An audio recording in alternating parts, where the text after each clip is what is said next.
The morning Walt Denton drove into town, the Kansas sky was the color of old bone. Not blue, not gray, that particular shade of pale, washed-out white that farmers in Harlan County had learned to fear the sky of a drought, summer the sky that meant the topsoil was going somewhere and it wasn't coming back. It was August 1967, and the land along Blackjack Creek looked like it had given up on something. Corn that should have been shoulder-high stood brittle and yellow at the edges. Pasture grass had gone to dust. The creek itself, which Walt's grandfather had described as running clear and cold enough to numb your ankles even in July, had dropped to a thin brown trickle, threading between cracked mud banks. Walt noticed all of it on the drive in. He noticed it the way a man notices the face of someone he loves when they're sick, cataloging every detail, measuring the damage, calculating what might still be saved. 17 miles from his place outside Millard Crossing to the town of Colburn, and Walt Denton drove every one of them with both hands on the wheel of his 1959 Chevy pickup, the windows down because the truck had no air conditioning, the hot air pressing against his face like something that wanted him to turn around and go home. He was 32 years old that summer, lean as a fence post, brown from the neck down, where the sun reached him, pale above his collar, where it didn't.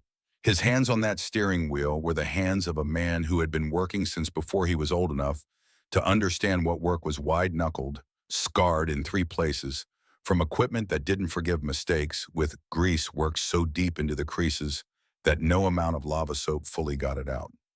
He had his father's jaw and his mother's eyes, and he carried himself with the particular quietness of men who have learned that the land doesn't care how loud you are. In his shirt pocket, folded twice, was the sum of what a good wheat year and a careful wife and 18 months of saying no to every expense that wasn't absolutely necessary had produced. $420 in 10s and 20s. He wasn't going to spend it that morning. He knew that going in. The numbers didn't work, and he'd done them enough times in his head on enough sleepless nights to be certain. But a man could look. A man could at least know what things cost. The Mosier Implement dealership sat at the north end of Colburn's Main Street, a long, low building with a gravel lot and a plate glass showroom window that caught the morning sun and threw it back like a signal mirror. Vance Mosier had been the John Deere dealer in Harlan County for 11 years. He was a compact, prosperous-looking man in his mid-40s who wore a necktie even in 100-degree heat and kept his hair slicked back with something that smelled like barbershop. He had soft hands and a smile that he deployed the way a card player deploys a good bluff, confidently and often. Walt pulled into the lot and sat in the truck for a moment before getting out. Through the showroom window, he could see it. The John Deere 4020, green and yellow under the fluorescent lights, paint so new it seemed to generate its own glow. 95 horsepower, power steering, 8-speed transmission, hydraulic remote valves. The kind of machine that could cover ground, the way weather covered the ground, fast, wide, unstoppable. Walt had read about it in the farm magazines that came to the house, had seen the advertisements with their confident slogans about productivity and profit. He had done the math on what a man could accomplish with a tractor like that pulling a wider plow across his fields. He got out of the truck and walked inside. The showroom was cool. That was the first thing he noticed, the artificial cold of it, the way it made the August heat outside feel like something you'd imagined. 2 other men were browsing near the implement section along the far wall. Farmers Walt recognized by sight, if not by name, men in better boots than his. A young salesman near the back looked up and then looked away again in the manner of a man assessing whether someone was worth his time. Walt walked toward the 4020 and stood in front of it. Up close, it was even bigger than it looked through the window. The rear tires came up past his shoulder. The seat sat high enough that climbing up to it felt like ascending something. Walt ran one hand along the hood, not reverently, just practically the way you'd check a horse's flank. He was thinking about drawbar pull. He was thinking about how many acres a man could cover in a 12-hour day with this much horsepower behind him. He was still thinking when Vance Mosier appeared. Mosier came across the showroom floor with his hands in his pockets and his necktie catching the light, and he took in Walt's worn work boots and the particular quality of his denim, the fading that comes not from fashion, but from years, and something in his expressions settled into a kind of pleasant professional patience.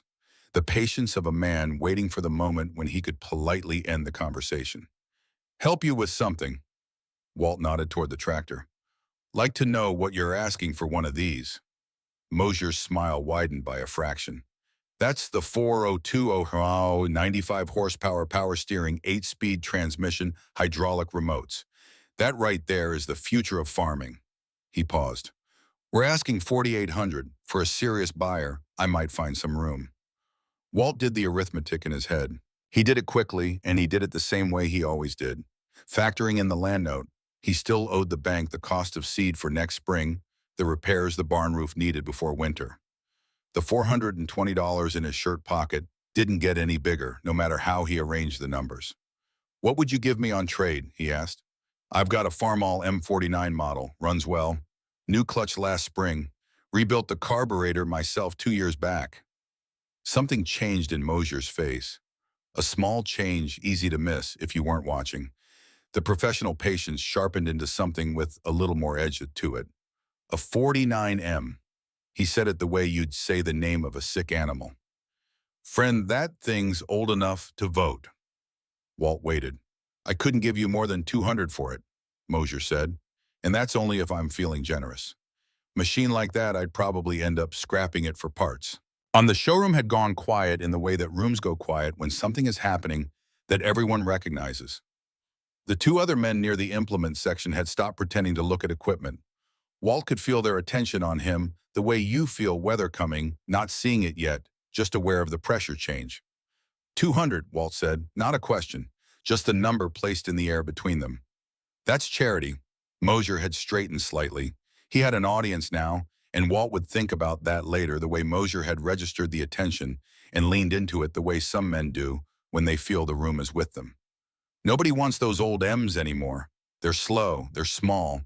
They can't pull the equipment that modern farming requires. He gestured around the showroom at the machinery and the bright paint and the fluorescent light.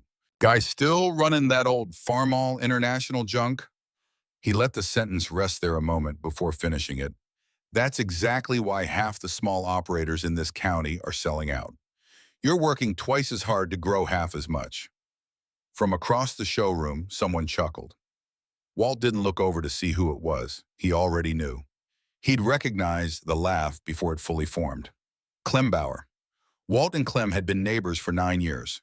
Their fence lines ran together along the east side of Walt's property for nearly a quarter mile. They'd helped each other during calving season, lent each other tools, stood next to each other at a dozen church socials and county fair afternoons. Walt had considered him a friend in the uncomplicated way that farmers consider reliable neighbors' friends. And Clem Bauer was laughing. It was a short laugh, quickly swallowed, but it was real. Walt heard the genuine amusement in it, the relief of a man laughing at someone else's expense, and glad it isn't his. And that laugh told Walt something about the distance between what he'd believed and what was actually true, the gap between the friendship he'd imagined and the friendship that existed. It was the kind of education that takes only a second to receive and a long time to finish with. Mosier was still talking. Something about modern equipment and profitable operations, and the farmers who understood where agriculture was going. Walt stood there and heard the words without processing them because he was somewhere else just then. He was back at a kitchen table in 1949, age 14, watching his father spread a farm equipment catalog flat and run one thick finger down a column of specifications. His father, Everett Denton, who had worked that same 420 acres since before the war, and who had the same hands Walt now had scarred permanent built for the work. The Farmall M had arrived on a flatbed in the spring of 1949, used but sound painted the red that had not yet had time to fade. Everett had paid $850 for it, which was the result of 4 years of deliberate savings in the sale of a piece of equipment he no longer needed. He had bought it because it was what his operation required, and because he could pay for it in full, and because a man who could fix his own machinery was a man who owned something real. Walt had been 14. He'd learned to drive it that first week, standing between his father's knees on the wide metal seat, small hands on the wheel while his father worked the clutch and throttle. He'd learned the sound the engine made when it was happy, and the sound it made when something was wrong. He'd learned which cylinder ran slightly cool on cold mornings and exactly how much choke the carburetor needed, depending on the temperature and the altitude of moisture in the air. He'd learned all of this from his father, who had learned similar things from his own father about the machines that came before. Everett Denton had died in the spring of 1953 of a heart that had worked too hard for too long on too little rest. Walt was 18. He buried his father in the small cemetery behind the Methodist church in Millard Crossing, came home, and went to work the next morning. Because the fields didn't care about grief and the season didn't wait. He had taken over a farm of debt and one red Farmall tractor that his father had thought worthy of buying with real money. Now in this showroom, a man with soft hands and slicked hair was calling it junk. Walt stood in front of the John Deere 4020 and looked at it for another moment. He did the arithmetic one final time, not because the numbers would change, but because he needed the moment. Then he nodded once to no one in particular and walked out through the glass door into the August heat. He didn't say anything to Mosier. He didn't say anything to Klembauer. He got in his truck, started the engine, and drove. The 17 miles home felt different than they had that morning.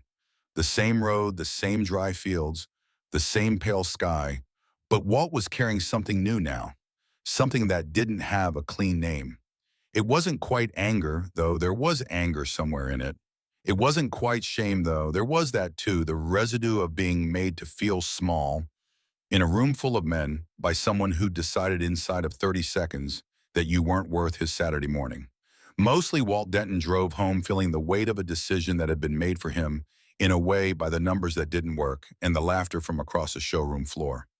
And he drove with both hands tight on the wheel and the hot Kansas air pressing against his face and his father's face somewhere behind his eyes, patient as farmland, waiting to see what his son was going to do. Norma was in the garden when he pulled in. She saw his face before he said a word.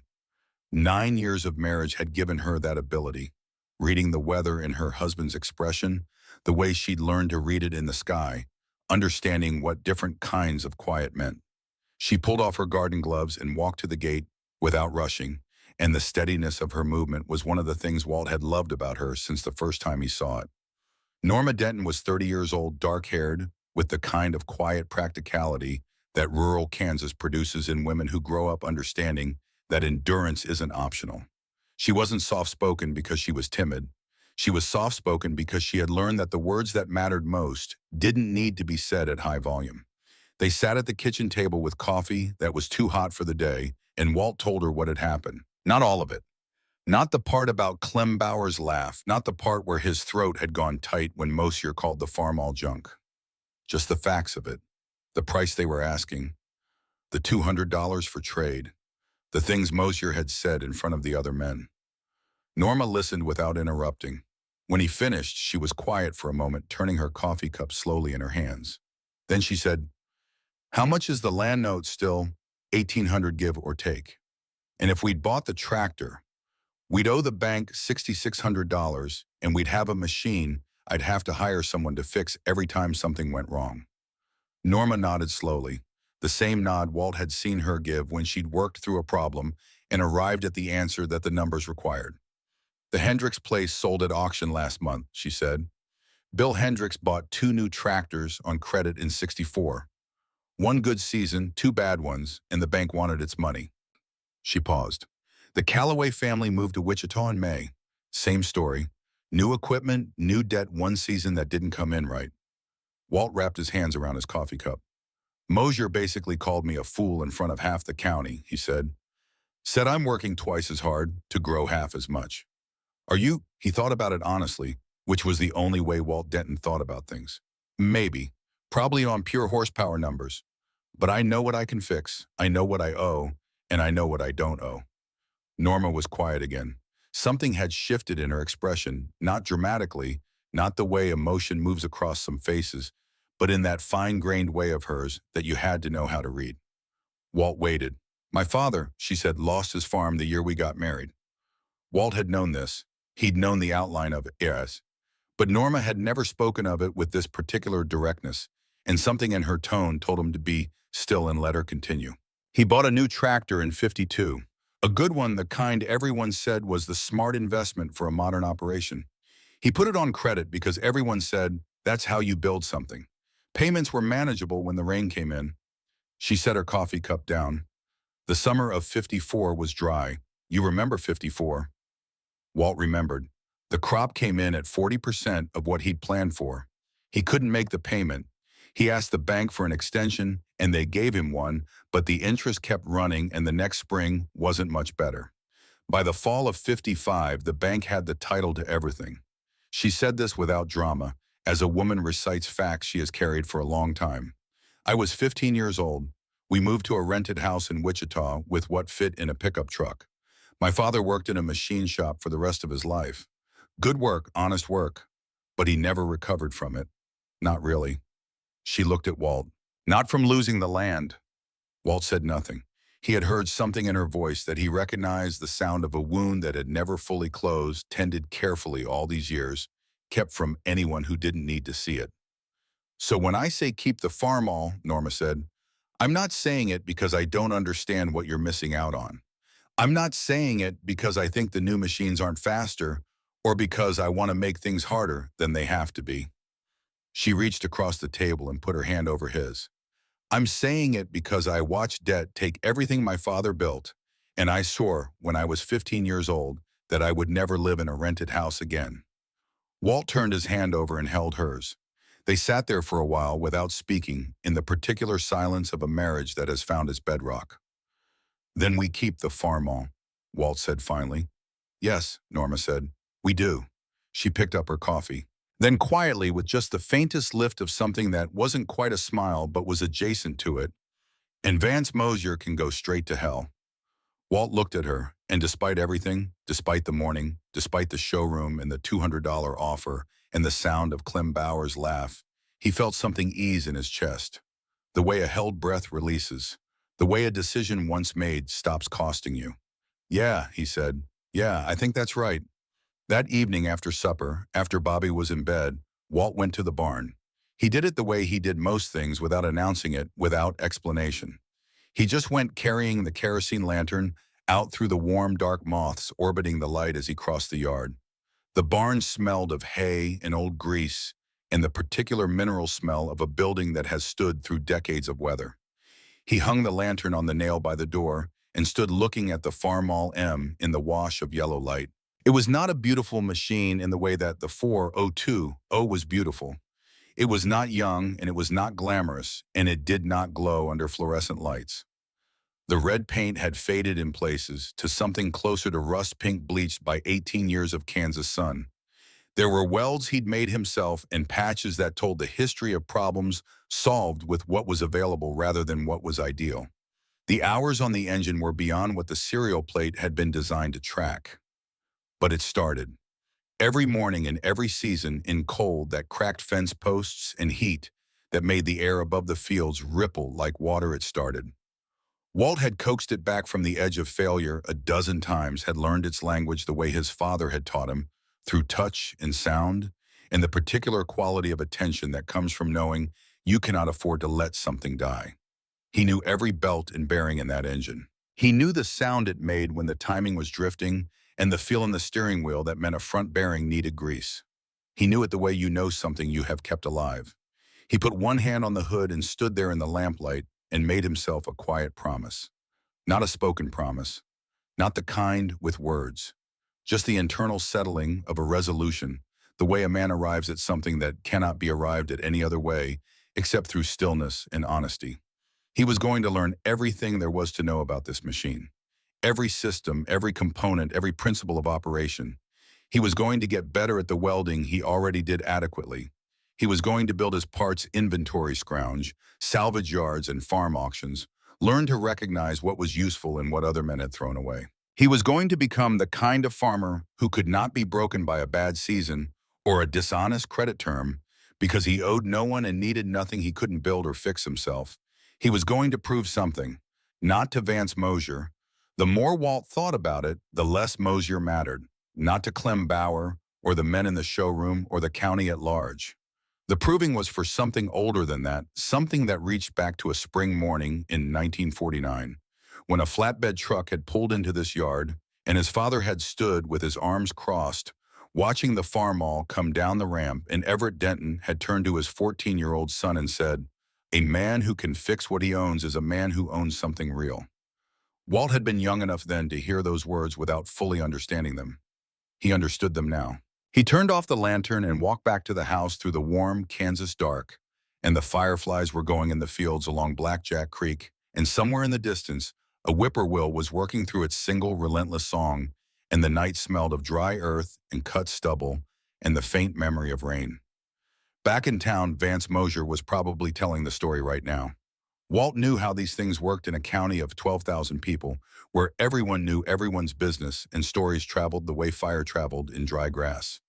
Mosier would be at the diner on Main Street, or the barbershop on 3rd, or the grain elevator coffee room, telling the story of the stubborn fool from out by Millard Crossing who'd come in with $400 in his pocket, wanting to buy a $4,800 tractor, who'd rather nurse a 20-year-old relic than step into the modern age. He would tell it with that smile of his, the one with all the warmth of a bank statement, and the men around him would nod and chuckle and feel a little smarter by comparison.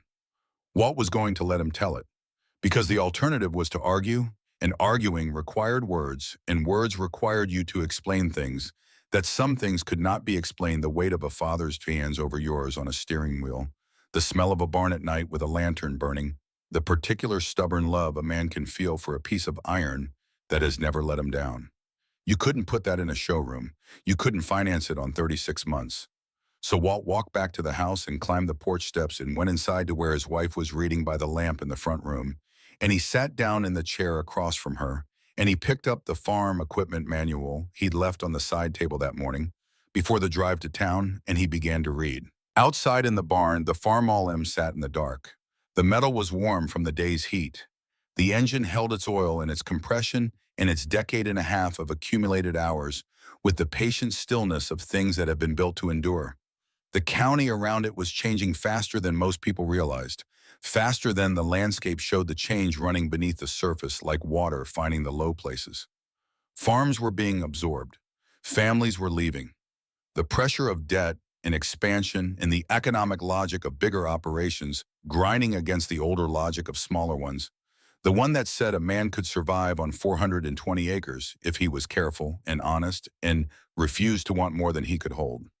In the morning, Walt Denton would get up before the sun. He would go out to the barn and he would check the oil and the water and the tire pressure, and he would prime the fuel system the way he had learned to prime it, and he would pull the choke out to the mark his father had scratched into the choke knob with a nail so many years ago that the scratch had worn smooth. And the Farmall would start. It always started. That was the thing about it, the simple, stubborn fact that no showroom in the world could argue with. It always started, and Walt Denton always had work to do, and out there in the dark along Blackjack Creek, the land that his grandfather had broken with mules in 1909, waited with the infinite patience of land, indifferent to debt and fashion, and the opinions of men with soft hands ready for whatever the morning required. The rain came back in the spring of 1968, and it came the way rain comes after a long absence, not gently, not as an apology, but all at once, as if it had somewhere else to be and was making up for lost time. Walt stood on the porch the morning the weather broke and watched the water come down across the fields along Blackjack Creek, watched the dry soil go dark in spreading patches the way a wound closes, and felt something loosen in his chest that had been tight for 2 years. The winter wheat had gone in on faith the previous fall into ground that was cracked and pale and barely fit to hold a seed. But it had held. And now the rain was coming, and the fields that had looked like something abandoned were going to look like something alive again. He went to work. That is the simplest and most accurate description of what Walt Denton did in the years after the showroom. He went to work, and he kept going, and he did not stop.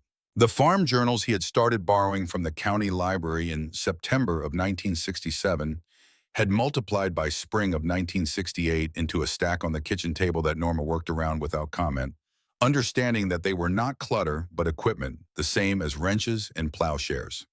He read about diesel engine theory and hydraulic systems in the metallurgy of cast iron. He read about soil moisture retention and cover crop management and the particular chemistry of Kansas topsoil and what it needed to stay productive through the dry years that were coming as surely as they had always come. He read with a pencil in his hand, marking passages, writing questions in the margins that he would later answer from other books or from the experience of trying things and watching what happened. The Farmall M that spring ran better than it had in years. Walt had spent the winter going through every system he could access, adjusting the valve clearances, cleaning the fuel sediment bowl, replacing the magneto points, repacking the wheel bearings with fresh grease. Small things, each one individually negligible collectively, The difference between a machine that works and a machine that endures. He had done it all himself in the barn under a work light, strung from a rafter, with his hands in the cold, and his breath visible in the air around him. The 1968 crop came in strong. Not spectacularly, Walt was not a man given to spectacular results, being instead a man who pursued adequate results with extraordinary consistency, but solidly with yields that let him pay down the land. Note by $600 and fix the barn roof that had been leaking since his father's time, and put the remainder in savings. The Farmall pulled to the grain drill in September with the same reliable cadence it had always had, and pulled wagon after wagon of wheat to the elevator in July without a single day lost to mechanical failure. Walt did not tell anyone the wheat had come in well. In Harlan County in those years, a good crop was a private thing. You did not talk about your yields at the feed store or the diner because your neighbor might have had a bad year, and you understood without needing to discuss it that the difference between a good season and a bad one had more to do with weather and the particular character of your soil than with any virtue of your own. You were grateful quietly, and you saved what you could, and you prepared for the year when the rain wouldn't come. The year when the rain wouldn't come arrived in 1969 in stages. First the frost. Late April after the winter, wheat had already been pushing up. Healthy and green, a cold front dropped down from Colorado and sat over Harlan County for 3 nights running. And when it lifted, Walt walked his fields in the early morning quiet and saw the damage with the flat measuring expression of a man who has learned not to show the ground how much it has hurt him. Probably 40% loss on the early wheat, maybe more. He replanted what he could, switch some of the damaged acres to Milo, and filed the experience away in the same internal ledger where he kept everything, the bad years and the narrow escapes, in the calculations of what survival required. Then in late June, the grasshoppers. They came from the west, from the direction of Colorado and the dry, short grass country, in clouds that were not a metaphor. Walt had heard older farmers describe grasshopper years and had believed them intellectually without fully understanding what they meant, the way you can understand a storm from a description without understanding it from inside one. Now he understood. The sky to the west went dark in the early afternoon, and then the darkness resolved into a moving thing, and then the moving thing arrived, and the sound it made was the sound of a million small decisions happening all at once, and every green thing within reach became shorter. He lost 40 acres of late wheat. He saved the Milo by getting into the field at dawn, with a sprayer borrowed from his neighbor Dillard Ames, working through the heat of the day until the tank ran dry, going back to refill, returning. The Farmall hauled the sprayer tank without complaint up and down the rows, while the grasshoppers lifted and resettled around it in shifting clouds. Walt wore a bandana over his face and still tasted them. He worked until his arms stopped feeling like arms and became something more, mechanical extensions of the task rather than parts of himself. He broke even that year. Not quite even.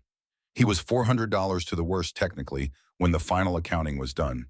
But he owed no one money they hadn't been promised on schedule. The land note payment went out on the 1st of December, as it always had, and the Farmall was running. He counted that as acceptable. That winter, he rebuilt the transmission. The hitch in third gear had been developing since the previous spring, a subtle hesitation, a feeling in the shift linkage, like something that wanted to stick. Walt had been monitoring it, noting when it was worse and when it eased, mapping the behavior the way a doctor maps a symptom. By November, he had a diagnosis. By December, he had the transmission out of the tractor sitting on a workbench he'd built against the barn's east wall, disassembled into its components with each part laid out in order on a sheet of old canvas, so he could remember exactly where everything went. He worked by the light of a drop cord and the heat of a propane space heater that kept the immediate air around him survivable, while the rest of the barn held the cold like a storage vault. His fingers were stiff. He made mistakes, backtracked, consulted the manual he'd borrowed from a retired IH mechanic in Colburn who had the full set going back to 1940. He got the synchronizer ring wrong twice before he understood why. He got it right the third time because by then he understood the principle beneath the procedure, and understanding the principle meant he could check his own work against something more reliable than memory. In February, he put the transmission back together. In March, he dropped it back into the tractor, connected everything that needed connecting, filled the gearbox with fresh oil, and climbed up to the seat and went through the gears one at a time. Third gear shifted like it had never had a problem, like it had never been anything other than smooth. Walt sat in the driver's seat in that coal barn for a long moment after that. He did not congratulate himself. That wasn't how he was built. But he held on to the moment with the quiet satisfaction of a man who has worked something through to the end and come out the other side with the thing intact. And he understood that what he'd done went beyond repairing a transmission. He had learned something that no one could take away and that no equipment payment could supply. He had earned a piece of knowledge through the specific currency of cold hands and careful attention and the willingness to get something wrong twice before understanding it well enough to get it right. The 1970 season came in dry again. Not as bad as 1967, but bad enough. Blackjack Creek dropped low by June. The pasture ground along the creek bank went brown in July, 2 weeks before it should have. Walt had spent the winter reading about soil moisture management, about the research coming out of Kansas State on stubble retention and minimum tillage, and in the spring he had made a decision that his neighbors found odd enough to mention. He left his stubble standing after the winter wheat came off, didn't plow it under, didn't clean his fields the way Harlan County farmers had been cleaning their fields since his grandfather's time. The logic was simple once you understood it. Stubble held snow in winter and slowed runoff in spring. It reduced evaporation from the soil surface through the dry months. It added organic material when it finally broke down. The disadvantage was that it looked different from fields that had been plowed clean. It looked to eyes accustomed to the older practice like a field belonging to a man who wasn't keeping up. Walt's fields looked like that all summer. His neighbors noticed. A few of them said something. The polite ones called it an experiment. The less polite ones called it what Colburn called everything Walt did, one more sign that the man out by Miller Crossing was doing things the hard way, out of stubbornness rather than strategy. His yield that year was 23% better than the county average. Walt did not explain why at the grain elevator. He just collected his receipt and went home. That fall, Norma planted a kitchen garden that had produced abundantly through the dry summer, and she put up 40 quarts of tomatoes and 30 of green beans and a shelf of pickled cucumbers that would see them through to spring. Bobby, who was 9 that fall, had helped with the shelling and the washing, complaining about it in the good-natured way of children who are learning to be useful without knowing that's what's happening to them. It was a Tuesday evening in October when Bobby came home from school and didn't come inside right away. Walt was in the yard checking the pressure on the Farmall's rear tires when he heard the screen door and looked up. Bobby had come as far as the porch and stopped sitting on the top step with his lunch pail between his feet and his eyes on the middle distance in a way that a 9-year-old only looks when something has happened that he doesn't know how to carry yet. Walt set down the gauge and walked over. He sat down on the step beside his son and waited. He had learned this from his own father, the particular patience of sitting beside someone and not filling the silence, letting the other person find their way to what needed saying. After a while, Bobby said, "They said our tractor is what their grandma drives." Walt was quiet. Jimmy Mercer said it. Bobby picked at a loose thread on the knee of his jeans. He said his dad says you're behind the times, that you're too stubborn to modernize. Another pause. Some of the other kids laughed. Jimmy Mercer, Vance Mosier's nephew who had started school that fall. Walt absorbed this piece of information without expression. He didn't say anything for a long moment. He sat on the porch step beside his son and looked out across the yard to the barn, where the Farmall sat inside the open door red in the late afternoon light, patient and indifferent to opinion. What Walt did not do in that moment was what some men would have done. He did not tell his son. It didn't matter because it did matter, because Bobby was 9 years old. And the social world of a 9-year-old is as real and as bruising as any other kind, and dismissing the pain of it would be dishonest. He did not tell Bobby that the other kids were wrong because that would have been a different kind of dishonesty, the kind that sets a child up for harder collisions with reality later on. He said, "You know what that tractor's done?" Bobby shook his head slightly. "It planted every acre of wheat we've grown since before you were born, pulled every load to the elevator.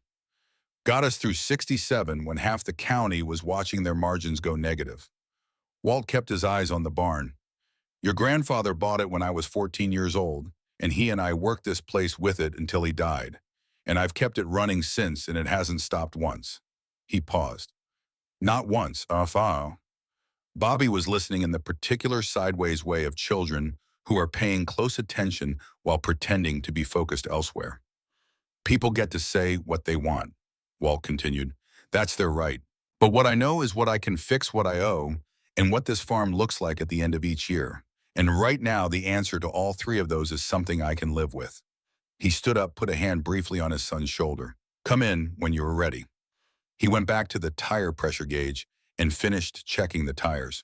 But that night, after Norma had turned off the bedroom light and her breathing had settled into the even rhythm of sleep, Walt lay still in the dark and stared at the ceiling and let himself ask the question that he had not asked out loud and would not ask out loud, but that had been sitting in the back of his mind since the showroom in 1967, and that Bobby's words tonight had moved to the front. Was he wrong? Not about the math he trusted, but about everything surrounding the math, the stubbornness, the refusal to accept that the world was changing in ways that might require him to change. With it, the possibility that what felt like principled independence was actually just the inability to let go of a machine because of who had bought it. He didn't find an answer. He lay there with the question for an hour, maybe longer, listening to the Kansas night outside the window and the distant complaint of a coyote on the far side of the creek. Then he got up quietly and went out to the barn, and he sat in the seat of the Farmall in the dark with no lantern, just the faint starlight coming through the barn door, and he stayed there until the question had exhausted itself. Then he went back to bed. In the morning, he got up before the sun and went to work. In 1971, the Caldwell farm sold at auction. Walt attended the auction as farmers attend each other's auctions, not out of appetite for a bargain, though bargains were there, but out of the same instinct that takes people to funerals, to acknowledge that something is ending, to stand in witness. The Caldwell equipment sold for 40 cents on the dollar. The land went to a buyer from outside the county, a name Walt didn't recognize on the paperwork, a corporation registered in Topeka. The Caldwell family had farmed that quarter section since 1931. Merle Caldwell, who was 63 and had the hands of a man who had spent 4 decades in direct physical argument with the earth, stood by his truck and watched his equipment go one piece at a time to other men and did not speak to anyone and did not cry, which Walt understood was not because he didn't feel it. By the following spring, the Caldwell house sat empty. In 1972, 6 more farms in Harlan County went the same way. The pattern was uniform enough that it was no longer possible to pretend it was coincidence. Farmers who had expanded their operations in the middle 1960s on the logic that growth was protection, who had bought larger equipment on credit terms that seemed manageable when yields were good, and commodity prices cooperative, were finding that the math that had worked during the good years turned catastrophically in the bad ones. The bank wanted its money regardless of the weather. The equipment payment was due regardless of what the wheat brought at the elevator. The interest ran regardless of everything. Walt watched this happen the way he had watched the drought of 1967 with the flat measuring attention of a man cataloging what the land and the economy were doing so he could understand what they would do next. He kept his own numbers with the same precision. He kept the Farmall, updating the farm ledger in his careful handwriting every Sunday evening after supper. He knew to the dollar what he owed, what he'd taken, and what the next 12 months would require, and what margin existed between survival and the alternative. The margin was not comfortable, but it was real. Then in October of 1973, the world changed its price.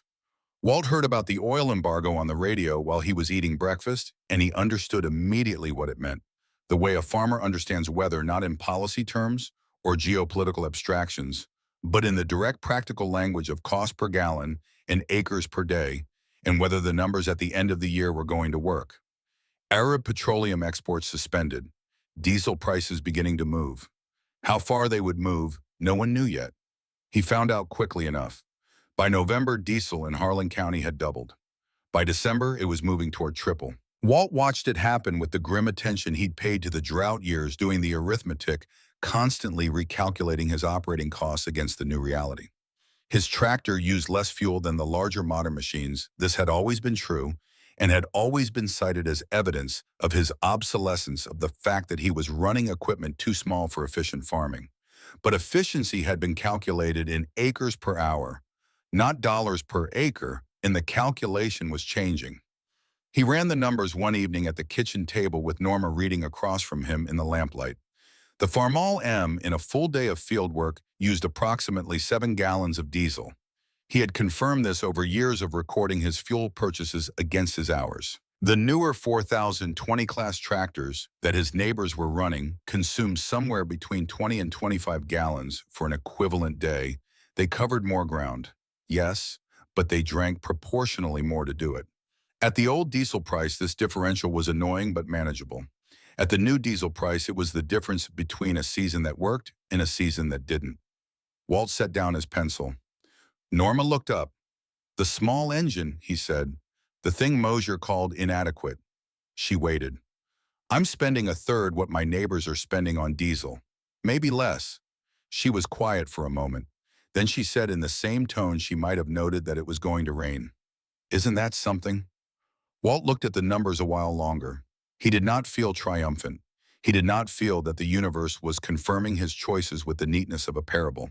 What he felt was something more complicated than that, a mixture of relief and unease, the particular discomfort of being right about something that was costing everyone else dearly. "I'm not going to tell anyone," he said. Norma nodded. "No," she agreed, "you're not." It was early on a November morning, ground hard with the first frost, when he heard the truck. Walt was in the barn, hands inside the Farmall's air cleaner housing, when headlights crossed the barn door. He came out into the cold gray morning, wiping his hands on a rag, and watched the truck pull up.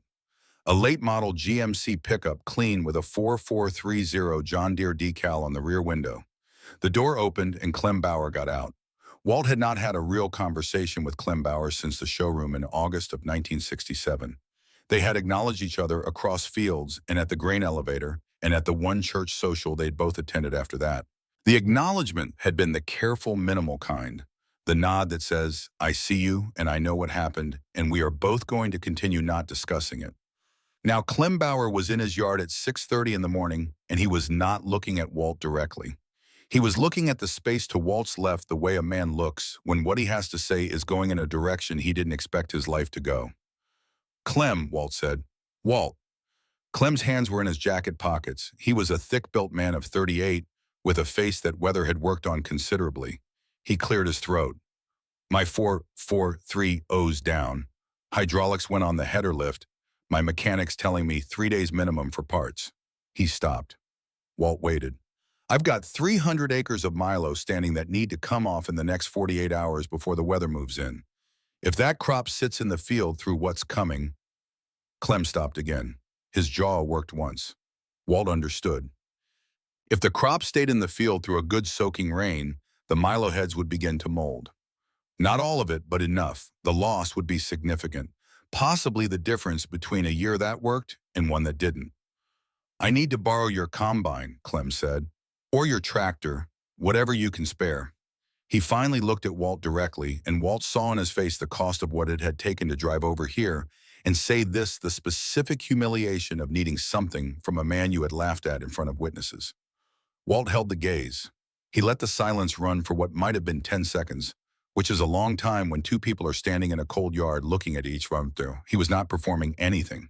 He was simply feeling what the moment required to be felt, not the satisfaction of reversal, not the temptation to let Clem stand in the discomfort a little longer in payment for an old debt.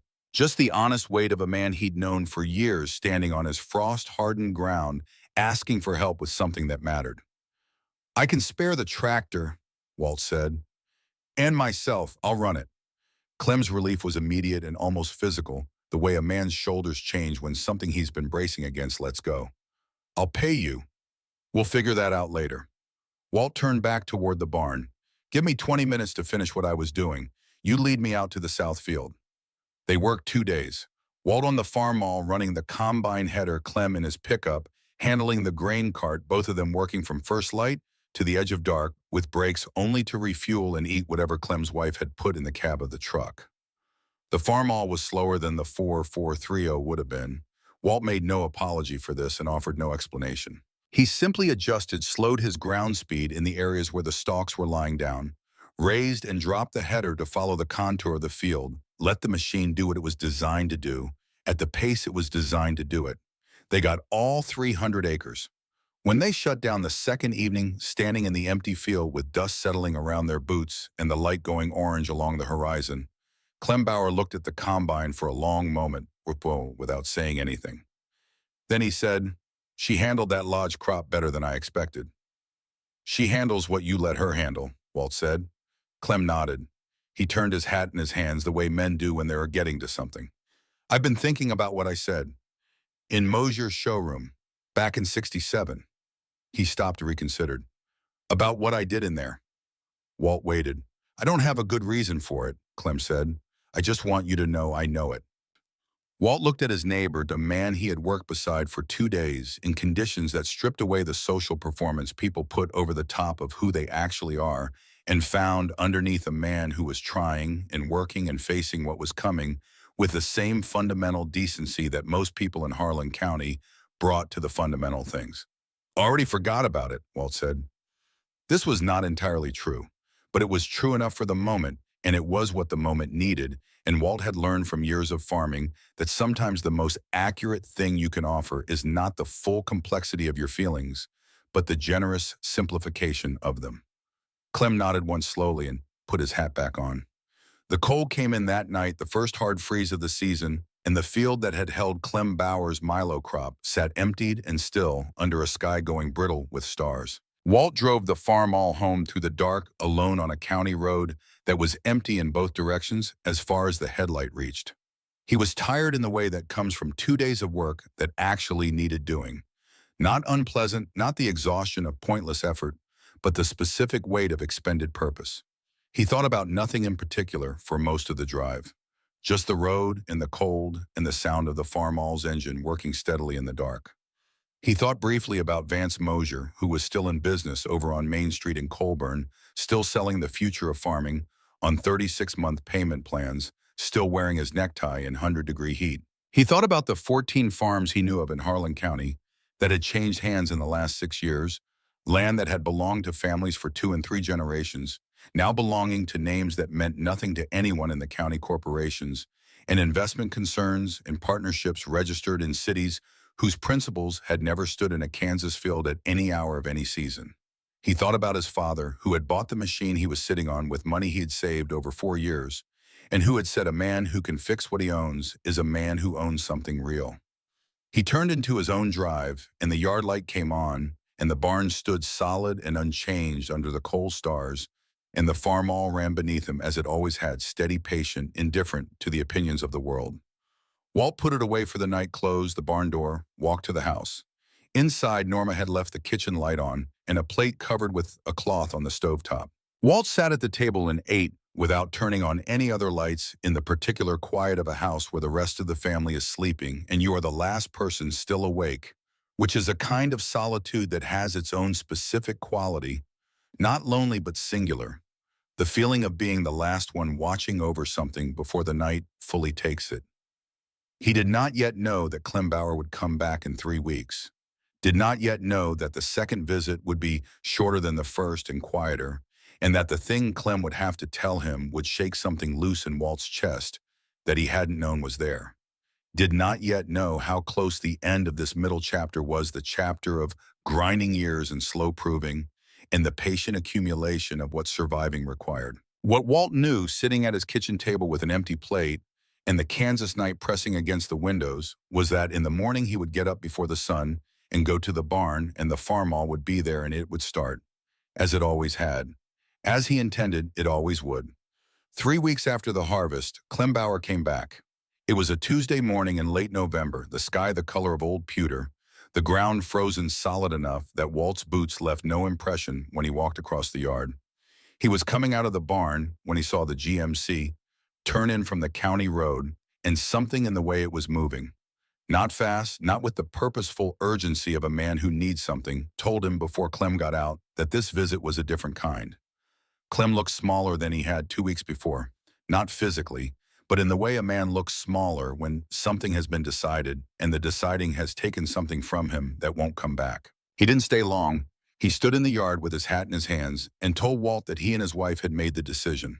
The land note had been restructured twice since 1970. The equipment payments on the 4430 were running alongside operating costs that the last 3 years hadn't covered.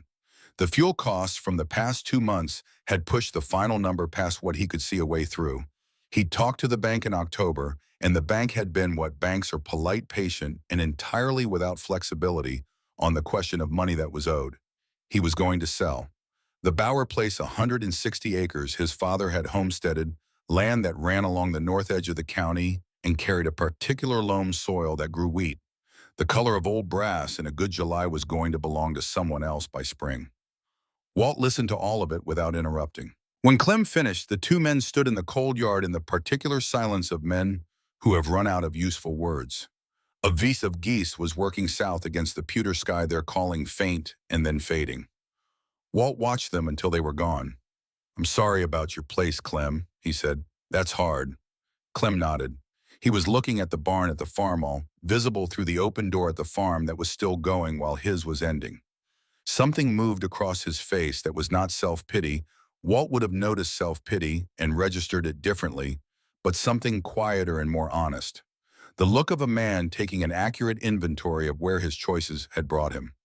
"I was one of the ones who laughed," Clem said, not looking at Walt when he said it.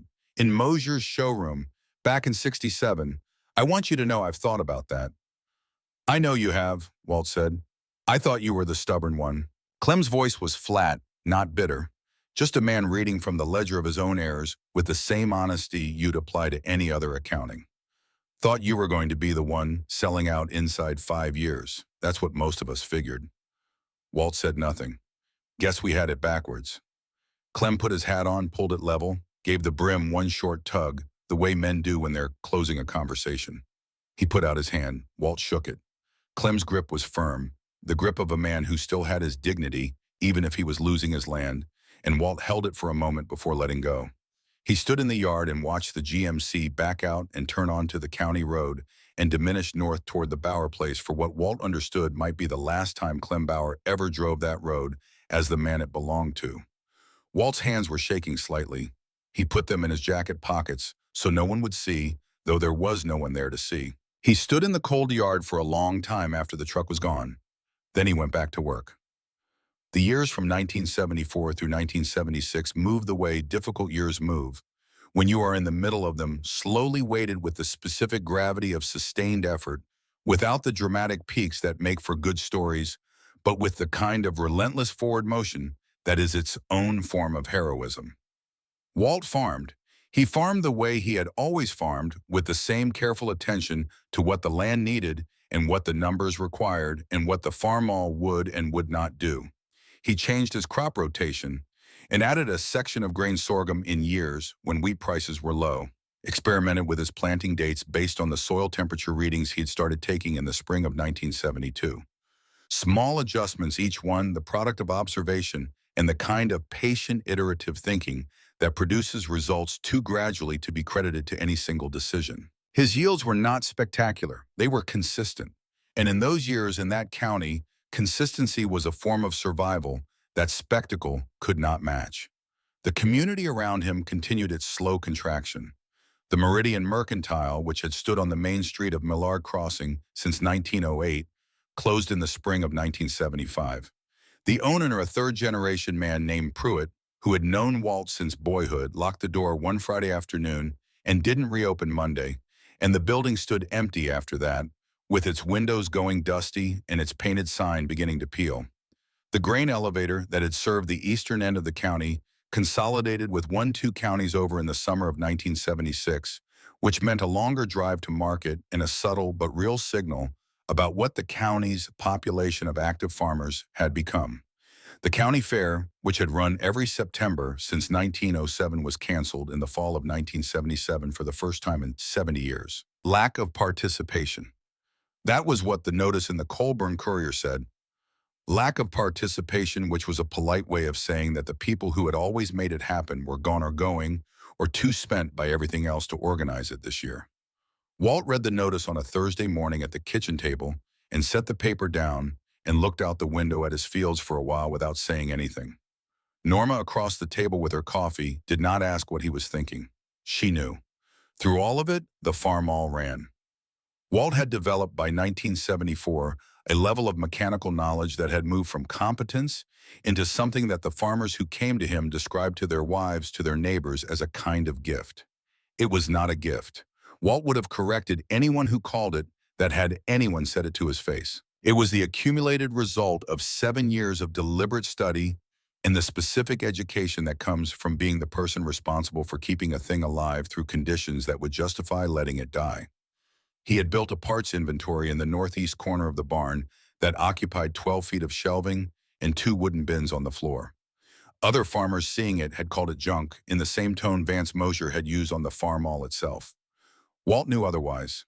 He knew what each part was from and what it fit and what its condition was and where it stood in the sequence of use life remaining. He could look at a worn magneto point and tell you within 50 hours how much longer it would reliably run. He could hear a valve that was going tight before a gauge would have confirmed it. Young farmers, men who had bought old equipment cheap because it was what they could afford, who had no background in mechanical work, who had grown up in the era when you called a dealer and waited for a parts truck, started appearing in Walt's yard on Saturday mornings. They came with specific problems and left with something larger, which was the beginning of an understanding that the machine was a system and that a system could be learned. Walt did not charge for this. He accepted parts credit when someone had something he needed, accepted a day of labor in exchange for a morning of teaching, accepted nothing when nothing was what the man could offer. It was not charity in the way Mosher had used that word. It was something older than charity and less sentimental, the passing of knowledge that the community needed to survive, conducted with the directness of men who do not have the luxury of abstraction. Then came the winter of 1976. Walt had known for 2 seasons that the Farmall's engine was approaching a decision point. The compression in the number 2 cylinder had been dropping slowly, measurably, the way things deteriorate when they've been working hard for a long time and have finally begun to negotiate with physics on terms less favorable than before. The oil consumption had increased. The idle was not as smooth as it had been. The machine still worked, but it was working with a fraction less of itself each month, and Walt understood that the fraction would keep diminishing until one morning it didn't start, and that morning would come during a season when he needed it, because that was how these things always happen. He decided to get ahead of it. In November of 1976, he pulled the engine. He did it alone over the course of a week using a chain hoist he'd rigged from the barn's center beam, working methodically through the disassembly with the same approach he'd developed for every major job, photographs at each stage, parts laid out in sequence, on labeled canvas sheets, the manual open on the workbench beside him, consulted not for reassurance but for verification. What he found when he got into the block was what he'd expected, and worse than he'd hoped. The cylinder walls had worn beyond what could be corrected with new rings. The number 2 and number 4 pistons were scored. The main bearings had more play than he would have permitted if he'd been able to measure them without disassembly. The timing gears were worn but serviceable. The head was sound. He made a list. He spent 3 weeks sourcing the parts through salvage yards and specialty suppliers, and one old IH dealer in a town 40 miles east who had held on to his inventory through the consolidations of the past decade and knew what he had. Some of the parts arrived quickly, some required waiting. Walt worked through December on what was accessible, cleaning the oil galleries, inspecting every fastener, replacing every gasket, regardless of apparent condition, because a gasket was cheap and a sealing failure after you'd put everything back together cost you everything you'd saved by reusing the old one. He bored the cylinders himself, which was not a typical thing for a farm-level operation. He had borrowed the tooling from a machinist in Colburn, had practiced on a scrap block he'd acquired from a salvage yard, had understood the principle, and then executed the practice until the execution matched the principle. He installed new pistons and rings. He fitted new main and rod bearings, measuring clearances with Plastigauge against the specifications in the manual. He replaced the timing gears and set the timing with the care of a man who knows that the relationship between ignition and piston position is the governing covenant of an engine's performance and cannot be approximated. In February, he began reassembly. He worked through February and into March cold. He had stopped noticing his breath visible in the barn, ere his hands moving with a surety that was different from the tentative caution of the transmission rebuild 7 years before. He had done enough by now to know the particular quality of resistance that meant a fastener was correctly torqued and the quality that meant something was wrong. He had calibrated himself against the machine over years of contact and had become in the truest sense someone who knew it. In the second week of March 1977, he lowered the engine back into the frame. He connected everything that needed connecting. He filled the crankcase with fresh oil. He filled the cooling system with clean water and antifreeze. He primed the fuel system with the hand pump, watching the glass bowl on the sediment filter fill and clear, checking for bubbles that would indicate an air leak in the suction line. He checked the choke, still set to the mark his father had scratched into the knob with a nail in 1949, worn smooth now to a barely perceptible groove that Walt could find by feel in the dark. He climbed up to the seat. He pulled the throttle to the start position, set the choke, and turned the key. The starter cranked twice. On the third revolution, the engine fired. Not stumbled into life, not caught, reluctantly fired with the clean decisiveness of compression, meeting fuel, meeting spark, at the precise moment and in the precise ratio that produced power. It ran rough for 30 seconds while the oil pressure built and the cold fuel found its mixture, and then it smoothed. And it kept smoothing, settling into the particular idle that Walt had heard through 18 years of mornings, and that he knew the way. He knew the sound of the house at night when everything was as it should be. He sat in the seat and listened to it. He did not cry. That was not how Walt Denton was built, not generally, not in the presence of machines or in the presence of anything that could be addressed by further work. But he sat there for a long time in the March cold with the engine running beneath him, one hand resting on the throttle, and he felt something that he could not have named and did not try to name, something that was partly about the engine and partly about his father, and partly about 18 years of refusing to accept that the thing his father had found worthy of buying with real money was worth only $200 and a room full of laughter.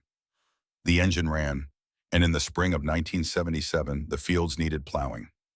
On the 14th of July, 1977, Walt Denton drove to the Meridian Bank in Colburn and made the final payment on his land note. He had calculated the payoff figure 3 times over the previous week, approaching it each time, as if he expected the number to change, as if the sheer size of what it represented might somehow shift the arithmetic. But the arithmetic was what it always was: honest and indifferent and final. The sum was correct. He had it in the form of a bank draft drawn on his farm account, folded once in the breast pocket of the clean shirt Norma had pressed that morning without being asked. The loan officer was a younger man named Prescott, who had not been at the bank in 1953 when Walt's father had first taken on the note, who did not know the history of the land or the years the note had run or what it had cost the family who carried it to keep it current through droughts and failing crops and everything else the decades had brought. He processed the payment with professional efficiency, typed the satisfaction of mortgage, had it notarized, and handed Walt his copy across the desk. "Congratulations," Prescott said. He meant it politely. Walt folded the paper and put it in his shirt pocket. He drove home on the county road that he had driven his entire adult life, past the fields. He knew the history of past fence lines that marked the boundaries of properties whose owners he could name going back 2 and 3 generations. Some of those properties now had owners he did not know, names from outside the county, address in cities, the particular blankness of land that has been absorbed into something larger and no longer has a family attached to it. He turned into his own drive and sat in the truck for a moment with the engine running. He was 42 years old. He owned 420 acres of Harlan County land, outright clear of any encumbrance, the deed in his name, and his name alone, the mortgage satisfied and filed in the county clerk's office, and as final as anything on this earth gets to be. His grandfather had broken the first 40 acres of it with mules in 1909. His father had added the rest and paid it down over 30 years and then died before he finished. Walt had carried it the remaining distance. He went inside and gave Norma the paper. She took it with both hands, unfolded it, read it slowly from top to bottom. Then she folded it again and held it against her chest for a moment with her eyes closed, and Walt stood in the kitchen doorway and watched his wife hold the proof of something they had worked for together, and understood that this was what it looked like when a wound healed. Not dramatic, not loud, just a woman standing in her kitchen with her eyes closed, holding a piece of paper. The news about Mosier's dealership reached Walt on a Friday morning in September at the Colburn Feed and Supply, where he was picking up a sack of alfalfa pellets and a box of engine hose clamps. The man who told him was Dillard Ames, who had been Walt's neighbor to the north for 20 years, and whose information was reliable because he didn't embroider. Mosier Implement had closed. The bank had called the note on the building. The John Deere franchise had been pulled for failure to meet sales minimums. The whole operation had gone under in less than a month quickly, in the way that things go under when the foundation has been compromised for longer than the surface showed. Walt paid for his feed and hardware and drove out of town on the road that went past the north end of Main Street, and he turned without fully deciding to onto the block where Mosier Implement had stood for 11 years. He pulled up in front of it and stopped the truck. The showroom windows were empty. The lot where the green and yellow John Deere line had stood in ranked gleaming order was bare concrete, oil-stained in the patterns left by machines that were no longer there. The fluorescent lights that had made the 4020 glow that August morning in 1967 were dark. There was a notice taped to the inside of the plate glass window, legal-size paper typed official, that Walt could read from the truck without getting out. Bankruptcy proceeding, date of filing, case number, the particular bureaucratic language of an ending. He sat there. He was trying to understand what he felt because Walt Denton had learned over 42 years that his feelings were information and deserved the same honest accounting as anything else in the ledger. He had expected to feel something clear and definable when this moment came. He had imagined on the rare occasions when he'd let himself imagine it that there would be a simplicity to it, the clean line of a thing resolved. What he felt was not simple. He felt sad. That was the dominant note, and it surprised him because he had not expected sadness to be the thing. But he was looking at one more piece of the county he had grown up in that was gone now. One more part of the infrastructure that had served farmers for decades. The implement dealer, where you bought your equipment and your parts and your credibility in the county's commercial life, reduced to an empty building with a bankruptcy notice on the door. He was looking at the physical evidence of a community continuing to lose pieces of itself.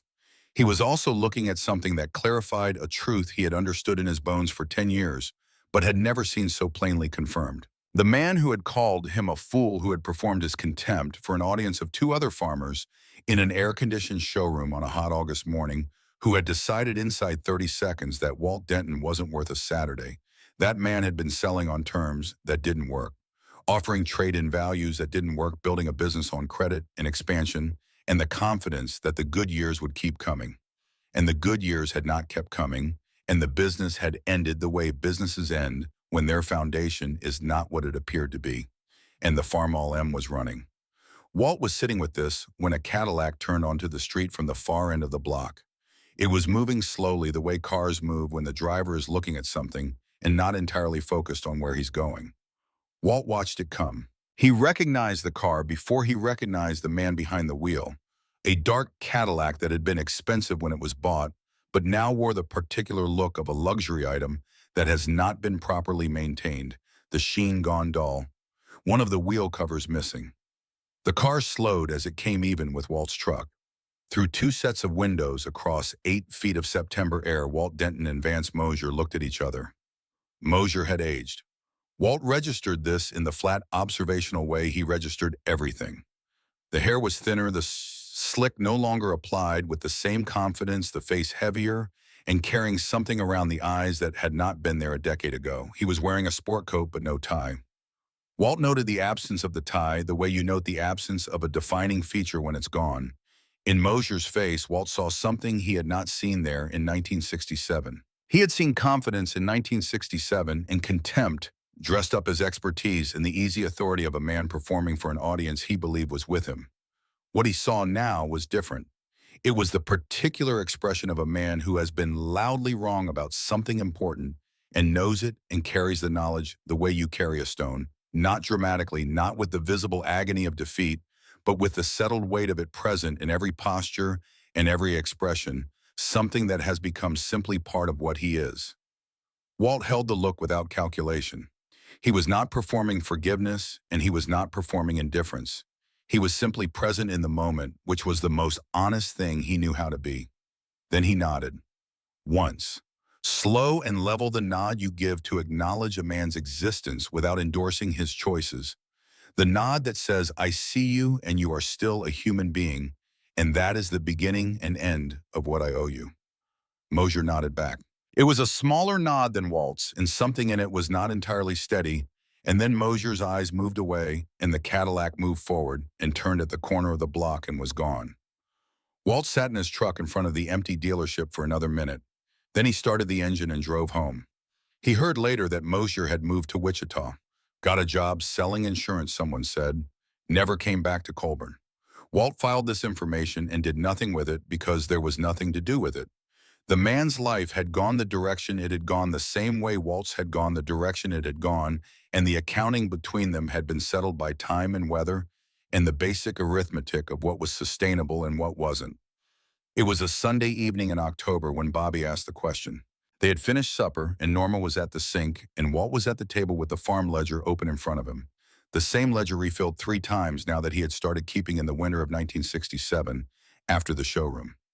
Bobby, who was 16 and had his mother's directness and his father's quietness, and a mind that moved in straight lines toward what it wanted to know, came in from outside and stood in the kitchen doorway. "Dad," he said, "when are we going to get a new tractor?" Walt looked up. Bobby was the age Walt had been when his father had first let him take the wheel of the Farmall, and he had his father's hands coming in. Walt had noticed this in the past year, the way the boy's hands were developing the particular architecture of hands that work. He was a good worker, patient and observant, with the mechanical instinct that cannot be taught because it comes from a quality of attention that either develops through early exposure or doesn't develop at all. Walt looked at his son for a long moment. Then he closed the ledger and stood up. "Come with me," he said. He took the lantern from the hook by the back door and walked to the barn, and Bobby came behind him. He hung the lantern on the nail, and they stood together in the yellow light with the Farmall between them and the Kansas night pressing against the barn door. Walt told him everything. He had never told the full story to anyone. Norma knew most of it, knew the parts she had been present for, but even Norma had not heard it laid out beginning to end as a single continuous account. Walt had never been a man who talked about himself. He had no category in his interior life for the telling of his own story, no practice at it, no comfortable form. But standing in the barn with his son, with the Farmall's rebuilt engine between them, he told it. He started with the August morning in 1967, the drive to Colburn, the showroom, the $200 offer, the things Mosier had said in front of the other men. He told it plainly without embellishment, the way he told everything as a sequence of facts that if you set them out honestly carried their own weight. He told Bobby about his grandfather who had broken the first 40 acres of this land with mules in 1909. About his father Everett, who had bought the Farmall in 1949 because it was what the operation needed and because he could pay for it in full. About the spring mornings learning to drive it with his father's hands over his on the wheel. He told him about Clem Bauer's laugh in the showroom. About the winter he rebuilt the transmission with frozen fingers. About Bobby's own question at 9 years old about the boys at school. About the night Walt had sat alone in this barn, without a lantern, asking himself whether he was wrong. He told him about the Caldwell auction in 1971, about the 7 farms that went under in 1972, about Clem Bauer standing in this yard with his hat in his hands in November of 1973. He told him about the oil embargo and what the numbers had shown, about the 2 days cutting Clem's Milo, about the final land payment in July. And then he stopped because he had said the main things, and the rest of it was standing in this barn and didn't need to be spoken. Bobby had been quiet through all of it. He had the quality his father had, the ability to be still and receive information without deflecting it. He stood looking at the Farmall the way you look at something you thought you understood and are now understanding differently. "Vance Mosier's dealership went under," Bobby said. "I heard that at school." "Yes," Walt said, "and we paid off the land. In July." Bobby was quiet for a moment. Then, "So you were right." Walt thought about how to answer this. He thought about the 14 farms that had changed hands in Harlan County since 1969, about the mercantile closing, about the county fair that wasn't held this year, about Clem Bauer driving north on a county road for the last time as the man who belonged to it. "Being right didn't feel the way I thought it would," he said. "A lot of people lost things that don't come back. Good people, people who did what they were told was smart." He paused. "Right and wrong is too simple for what actually happened." Bobby considered this. "Then what's the lesson?" he asked. He was 16, and 16 asked for lessons, needing the world to resolve into applicable principles. Walt put one hand on the Farmall's hood. The metal was cool, the engine quiet, the whole machine at rest in the way it was at rest every night, not dormant, but simply waiting, built for starting and starting and starting until the work was done. Don't owe what you can't pay, he said. Earn to fix what you own. Know the difference between what you need and what someone's trying to sell you. He looked at his son. And don't let anyone else's opinion of your choices substitute for your own accounting of them. Bobby was quiet. When do I get to drive it? He asked finally.